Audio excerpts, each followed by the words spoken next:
ভালোবাসার মানুষের সাথে দুর্ভাগ্যকে যদি আমি ভাগ করে নিতে না পারি, তাহলে কি করে আমি দাবি করব যে তাকে আমি ভালোবাসি?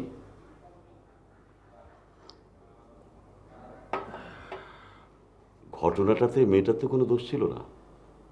আসল অপরাধীকে শাস্তি দিতে না পেরে তুমি যে অসহায় মেয়েটাকে শাস্তি দিয়ে চলেছ, এটা কি এক ধরনের ছদ্মবেশী কাপুরুষতা নয়?